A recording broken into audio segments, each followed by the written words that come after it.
नमस्कार दोस्तों, सभी का स्वागत है शिक्षक भर्ती प्लेटफॉर्म मास्टर अड्डा पे। आज हम लोग पढ़ेंगे पर्यावरण अध्ययन में यानी कि इन्वायरमेंट स्टडी में भोजन और पोषण। एक चैप्टर हम लोग पढ़ेंगे, पूरा चैप्टर भोजन और पोषण कि किस तरीके से हमारे प्रश्न आते हैं सीटेड में। तो सारे जो इम्पोर्टेंट टॉपिक हैं भोजन और पोषण के इस वीडियो में कंप्लीट करेंगे। तो फटाफट टाइम ना ख़राब करते हुए हम लोग चलते हैं आगे वीडियो में। और आप लोग हमारे चैनल को अभी तक सब्सक्राइब ना करें तो सब्सक्राइब जरूर कर लें, क्योंकि आप लोग ही हमारा मोटिवेशन है।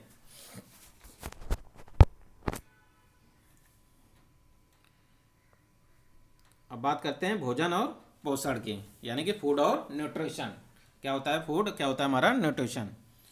तो पोषण जो होता है, पोषण शरीर में होने वाली विभिन्न क्रियाओं का संगठन है जो शरीर की वृद्धि तथा शरीर की वृद्धि और शारीरिक टूट फूट की मरम्मत करता है। यानी कि पोषण के द्वारा ही हमारे शरीर की जो हमारी ज़रूरतें होती हैं, यानी वृद्धि और शारीरिक ज़रूरतें होती हैं, वो हमारी पोषण के द्वारा ही पूरी होती हैं। अब बात करते हैं पोषण में, तो कई तरह के होते हैं। कार्बोहाइड्रेट होते हैं, प्रोटीन होता है, वसा होता है। तो ये किस किस तरह के होते हैं पोषण, तो उनके बारे में थोड़ा बात कर लेते हैं। किससे हमें कार्बोहाइड्रेट मिलता है, किससे हमें विटामिन मिलता है, किससे हमें प्रोटीन मिलता है, क्या हमारे रुचांश होते हैं, क्या हमारा वसा होता है। तो अब बात करते हैं कार्बोहाइड्रेट। कार्बोहाइड्रेट से हमें क्या मिलती है, शरीर की ऊर्जा मिलती है। पूछा जाए शरीर की ऊर्जा, यानी कि शरीर की ऊर्जा के लिए, यानी कि बॉडी का पावर हाउस कहा जाए तो क्या हम बोल सकते हैं, कार्बोहाइड्रेट को बोल सकते हैं कि पावर हाउस ऑफ बॉडी क्या होता है, हमारा कार्बोहाइड्रेट होता है। अब बात करते हैं कार्बोहाइड्रेट मिलता किससे किससे है, तो गेहूँ, चावल, आलू, मक्का, केला, शकरकंद, गन्ना, चीनी, यानी कि ज़्यादातर चीज़ें जो ये हम लोग खाते हैं, भोजन करते हैं, उससे हमें सबसे ज़्यादा कार्बोहाइड्रेट ही मिलता है, जो हम डेली यानी कि संतुलित आहार करते हैं।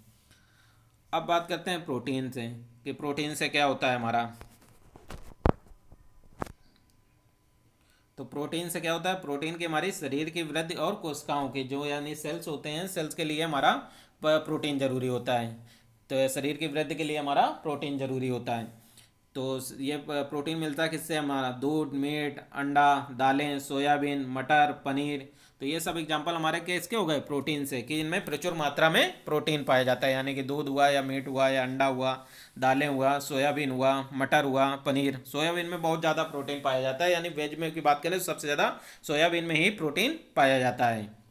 अब बात करते हैं रुचांश। रुचांश हमारे क्या होते हैं, इसको हिंदी में रुचांश बोलते हैं, इंग्लिश में फाइबर बोलते हैं। फाइबर मेन चीज़ ये क्या काम करता है, डाइजेशन करता है, डाइजेशन का काम करता है, यानी कब्ज।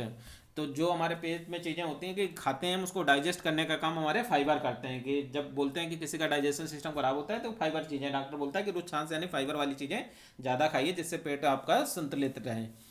जैसे कि सलाद, अनाजों की वाह परत यानी ताजे फल, साबुत अनाज, अंकुरित जो हमारे अनाज होते हैं, दलिया और सब्जियां, इनमें सब में फाइबर पाया जाता है। अब बात करते हैं वसा। वसा भी शरीर की ऊर्जा। अब शरीर की ऊर्जा, अब ये दो कन्फ्यूजन हो गया कि अभी हमने पढ़ा था कार्बोहाइड्रेट में हमने बोला था शरीर की ऊर्जा। तो जो वसा होता है, वसा शरीर की ऊर्जा कार्बोहाइड्रेट से भी ज़्यादा में मिलता है हमको। यानी वसा जिसमें होता है वो, उसमें हमें कार्बोहाइड्रेट से ज़्यादा भी ऊर्जा मिलती है वसा से। अब बात करते हैं कि इम्पोर्टेंट और कि जल, कि जल जो होता है शरीर में, जल मानव शरीर में 60 से 70% हमारी बॉडी में क्या होता है, जल ही होता है। जल से क्या होता है, पसीने और वाष्पन से शरीर शरीर हमारा शरीर का तापमान नियंत्रित रखता है। तो जल से मिलता है, तरल भोजन जो करते हैं उससे हमारा, यानी लिक्विड डाइट जो लेते हैं उससे हमारी जल की आवश्यकता, यानी बॉडी की जो शरीर को हमारे जल चाहिए होता है वो हमारी आवश्यकताएं पूर्त होती हैं। और जल की कमी से क्या हो जाता है, निर्जलीकरण यानी डिहाइड्रेशन हो जाता है। यानी कि जब वाटर बॉडी में नहीं रहेगा तो उससे डिहाइड्रेशन हो जाता है।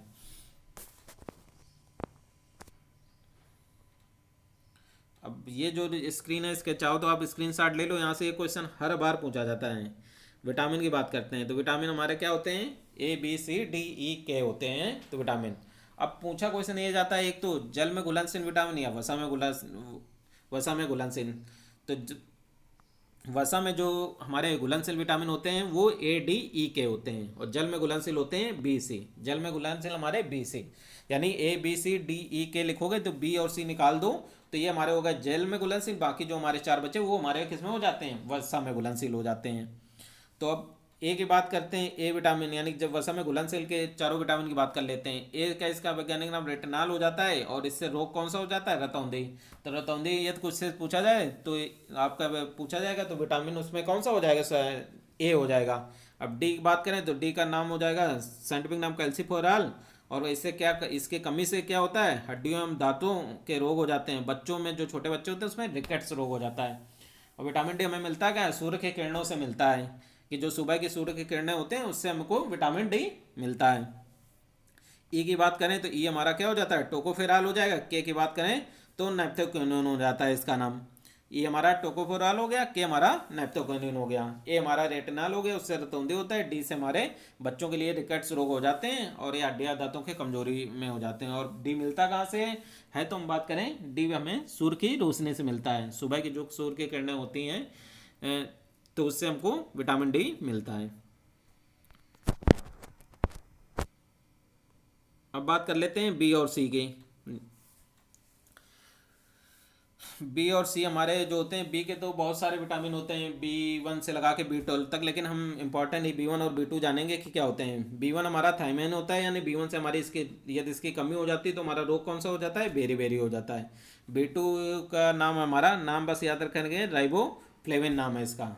और सी तो आपको याद ही होगा, सी का एस्कार्बिक अम्ल, यानी खट्टे जो होते हैं, दांत की इससे बीमारियां हो जाती हैं, और जो खट्टे पदार्थ पाए जाते हैं उसमें हमारा सी सी विटामिन से मिलता है हमारे, जैसे नींबू हो गए, संतरे हो गए, ये वाले होते हैं, इससे सारे में विटामिन सी मिलता है।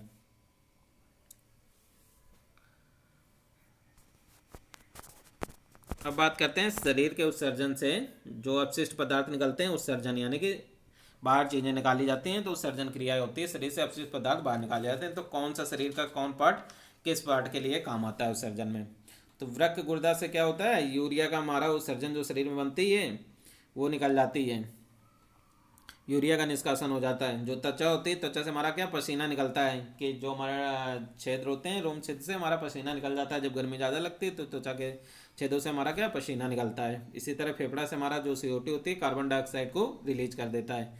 इसी तरह लीवर जो होता है शरीर में, लीवर क्या करता है, अमोनिया को यूरिया में बदलने का काम करता है, कि जो अमोनिया नुकसानदायक होती है उसको यूरिया में बदल करके, और यूरिया जो बनती है वृक्क या गुर्दा से वो बाहर निकल जाती है, यानी कि टॉयलेट के थ्रू बाहर निकल जाती है, जब हम पेशाब करते हैं उसके थ्रू बाहर निकल जाती है। तो ये कुछ हमारे शरीर के इंपॉर्टेंट पार्ट थे, यानी कि जो सर्जन करते थे, यानी कि जो चीज़ें हम बाहर निकालते थे, तो किस पार्ट को किससे।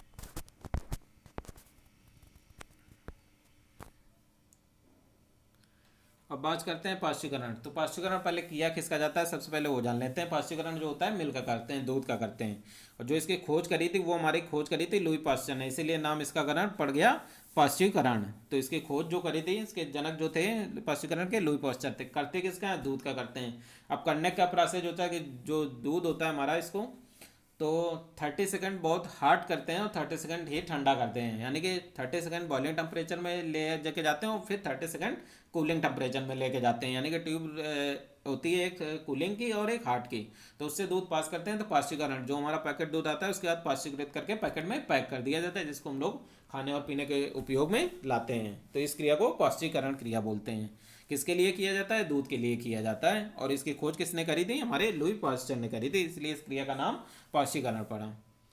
अब बात कर लेते हैं भोजन में कुछ क्षेत्रीय व्यंजन, कि क्षेत्रीय व्यंजन कहाँ के हैं। तो लिट्टी चोखा की बात करें तो हमारे कहाँ से हो जाता है, बिहार का हो जाता है। तो ये क्वेश्चन बहुत इंपॉर्टेंट जो हम बताते जा रहे हैं, ये मछली नारियल के तेल से बनी, ये कहाँ का है, गोवा का। बहुत लोग केरल लगा देते हैं मछली देख के ही कि केरल का है, केरल का नहीं है, नारियल के तेल से बनी है, तो ये गोवा ऑप्शन में मारेंगे, गोवा होगा, गोवा यदि ऑप्शन में तो गोवा ही लगाएंगे, गोवा से करेक्ट ऑप्शन है। ढोकला की बात करें तो हमारा ये गुजरात का हो जाएगा, और टेंगा मछली की बात करें तो ये हमारी आसाम की हो जाएगी। और ये तुक्तप होता है, तुक्तप मतलब होता है मछली की एक चटनी का है, तो इसका नाम मेघालय है। कहाँ से आएगी ये मेघालय से आई है। और ये टेपी टेपियोका की बात करें तो ये केरल का हो जाएगा। ये बेरमा मछली जो है ये हमारी त्रिपुरा से है। टेपियोका हमारा केरल से हो जाएगा, तुक्पक यानी मछली की चटनी मेघालय से हो जाएगा। तो ये हमेशा टेगा या मछली नारियल के तेल, या ये तुक्पक मछली की चटनी, और ये नीचे वाले ऑप्शन टेपियोका, यही ऑप्शन ज़्यादातर हमेशा पूछे जाते हैं। अब ये आता है कि मलेरिया के उपचार में कुनैन और सिकोना की छाल से दवाई बनाई जाती है। ये कई बार क्वेश्चन पूछा गया कि कुनैन और सिकोना की छाल से किसकी दवाई बनाई जाती है, मलेरिया की बनाई जाती है, डेंगू की बनाई जाती है, टाइफाइड की बनाई जाती है या बुखार की बनाई जाती है। तो ये मलेरिया की दवाई बनाई जाती है। कुनैन और सिकोना दो की छाल से दवाई बनाई जाती है तो उपचार के लिए, तो ये मलेरिया के उपयोग में होता है। और कुछ इंपॉर्टेंट पॉइंट देखते हैं। आयोडीन की कमी से घेंघा नामक रोग हो जाता है। और जो लोहे की कमी से वो हीमोग्लोबिन की कमी होती है, जिससे एनीमिया भी कहा जाता है। और ये पूछा जाए कि लौह किसमें पाया जाता है, तो पालक, हरी सब्जियां, आंवला, सेब, गुड़ में आंवला अधिकता मात्रा में पाया जाता है। यदि किसी का हीमोग्लोबिन कम है तो उसमें ऑप्शन दिया जाएगा, क्या क्या चार ऑप्शन दिए होंगे, पालक, आंवला, सेब, गुड़।